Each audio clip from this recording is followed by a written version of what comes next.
உதயநிதியை துணை முதலமைச்சர் ஆக்குவது குறித்து முதலமைச்சர்தான் முடிவெடுக்க வேண்டும் என அமைச்சர் மனோ தங்கராஜ் தெரிவித்துள்ளார். இது தொடர்பாக அவருடன் நமது செய்தியாளர் ரமேஷ்குமார் நடத்திய கலந்துரையாடலை தற்போது பார்க்கலாம். கன்னியாகுமரி மாவட்டத்தில் பல்வேறு வளர்ச்சி திட்டங்களை துவக்கி வைத்து வரும் தமிழக பால்வளத்துறை அமைச்சர் திரு மனோ தங்கராஜ் நம்மோடு இணைகிறார். அவர்களிடமே சில கேள்விகளை முன்வைக்கலாம். சார் வணக்கம். இப்போ கலைஞரின் நூற்றாண்டு விழாவை ஒட்டி நாளைக்கு நாணயம் வெளியீட்டு விழா நடக்கிறது.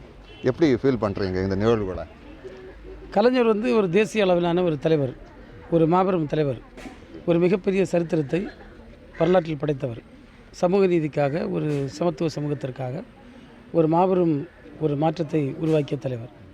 எனவே அவருடைய பெயரால் ஒரு நாணயம் வெளிவருகிறது என்றால் அது ஒரு சால பொருத்தமானது. அது வெளிவருகிறது எங்களுக்கெல்லாம் ஒரு மட்டற்ற மகிழ்ச்சியை தருகிறது.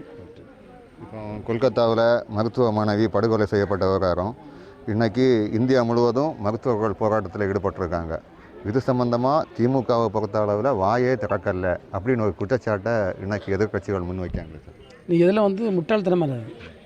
திராவிட முன்னேற்ற கழகத்தை பொறுத்தவரையில் பெண்களுடைய பாதுகாப்பிலோ அல்லது பிற்படுத்தப்பட்ட தாழ்த்தப்பட்ட மக்கள் அல்லது சமூக நிலையில் விளிம்பு கூடிய மக்கள் யாருடைய பாதுகாப்பிலும் எந்த சமரசமும் கூடாது என்ற நிலைப்பாட்டை உறுதியாக கொண்டிருக்கக்கூடிய இயக்கம்.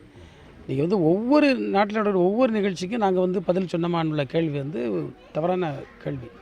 ஆனால் பெண்களுக்கு எதிரான வன்முறையை ஒருபோதும் திராவிட முன்னேற்ற கழகம் ஏற்றுக்கொள்ளாது. விளையாட்டுத்துறை அமைச்சர் உதயநிதி ஸ்டாலின் விரைவில் துணை முதல்வராக போகிறார் அப்படின்னு சொல்லிட்டு கடந்த சில மாதங்களாக தொடர்ச்சியான அந்த வதந்திகள் வந்துட்டுருக்கு. அதுக்கு ஒரு முற்றுப்புள்ளி என்னைக்கு தான் வரும்? இது இந்த முடிவை எடுக்க வேண்டியது நம்முடைய மாண்புமிகு முதல்வர் அவர்கள். அந்த முடிவை அவர் பார்த்துக்கொள்வார். இதில் நீங்களும் நானும் பேசுவதனால எந்த பயனும் இல்லை. மாண்புமிகு முதல்வர் அவர்கள் தக்க நேரத்தில் அதுக்கான முடிவுகளை எடுப்பார்கள். நியூஸ் 7 தமிழுக்காக கன்னியாகுமரி மாவட்டத்திலிருந்து ரமேஷ்குமார்.